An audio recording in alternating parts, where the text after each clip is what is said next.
What's up, everyone? Not Too Dead here with the Shacklemen. We're getting down towards the end of the month, or actually, it is the last day. Huh.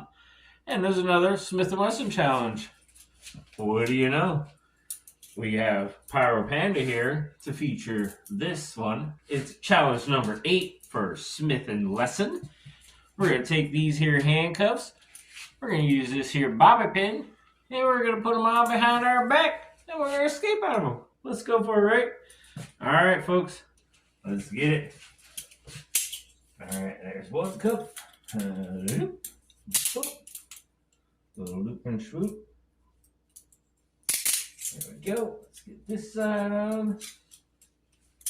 Bam! We got them on. We're backing it up. Boom, boom, boom. Alright, we got the bobby pin here.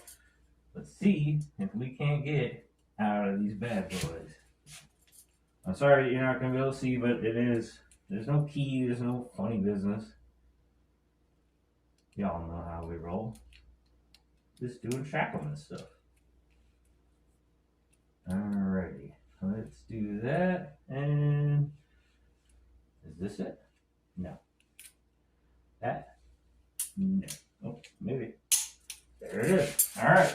So that is challenge number 8. Behind the back, bobby pin style. No double lock. Take it easy. Thank you, everyone. Have a great one. Like and subscribe if you're not. I mean, what the heck are you waiting for?